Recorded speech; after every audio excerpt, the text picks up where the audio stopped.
Hello everyone, I am Debbie Lee and I am with White Samurai here to talk to you about the second video of today's topic. So 3 of the most common mistakes you can make in trading, investing and business and how it might be costing you. So the title of today's video is Why Emotion Takes Over and How to Calm It. So now in the previous video, we went over some common mistakes and we need to talk about why they happen. Because you don't make emotional money decisions because you're reckless.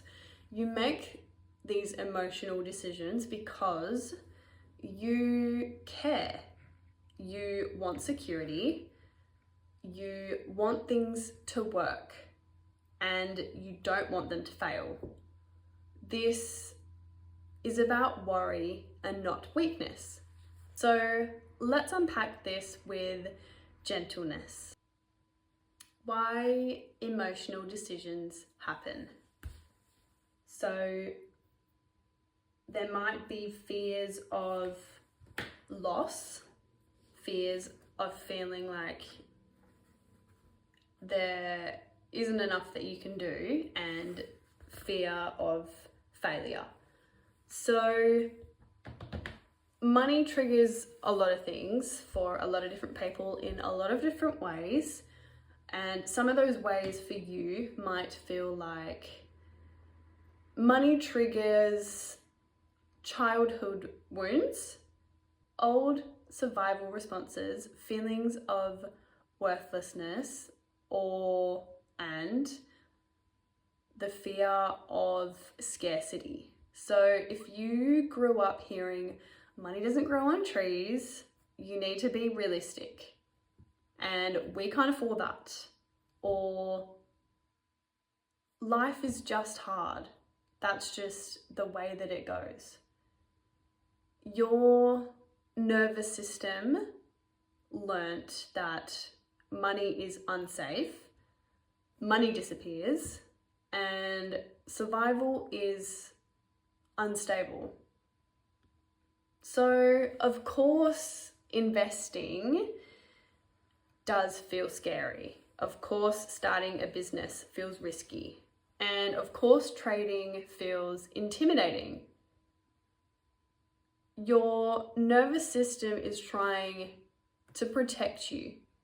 You're not irrational, you're adaptive.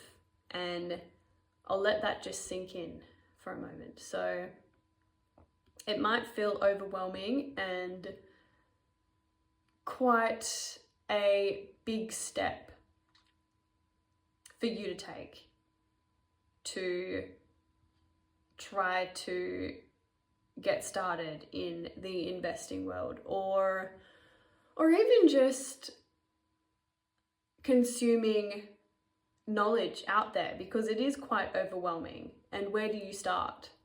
Well, you start here. So how to interrupt panic-based money decisions. What does that mean? So when you feel panic rising, you should try these simple grounding practices. So when you feel a little bit overwhelmed, or you feel like you have had a long day and you want to indulge in something that is going to make you feel good in this moment. You know that you're going to regret it. You know that you're going to wake up and think, I probably should have gone to the grocery shop last night and gotten myself some fruit, some vegetables, a well-balanced diet, but I didn't. I got some takeout and maybe had some dessert after as well. Which there is nothing wrong with literally doing that. But if you're trying to create these sustainable, healthy money habits, these continuous decisions are not going to help you in the long run, unfortunately. So if you try these grounding practices, hopefully they will ease a little bit of your overwhelm or negative energy. So I want you to put your hand on your chest, inhale for 4 seconds, hold for 2, exhale for 6. And we'll try this right now.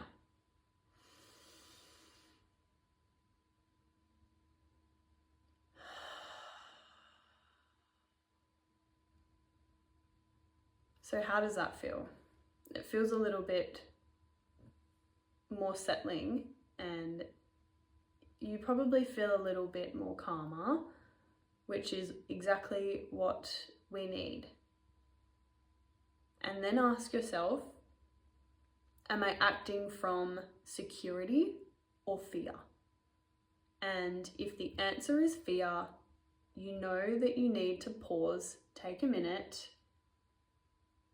breathe, and revisit when you're calm. Because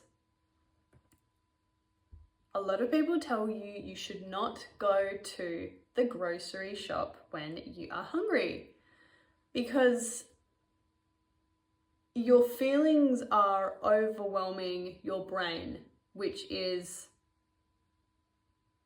overriding your logic to purchase certain foods that you normally would if you weren't hungry in that moment. But because you're hungry, you can only think about that uncomfortable feeling in your stomach. So you want to buy a ready-made meal as opposed to making your own, and maybe making a little bit more so you can also take it to work the next day, or even have it for dinner the next night. So then technically you're saving money and you're still consuming a well-balanced diet. But it's easier said than done. So we make plans when calm. We execute plans when steady. We do not react when overwhelmed. It is, again, easier said than done.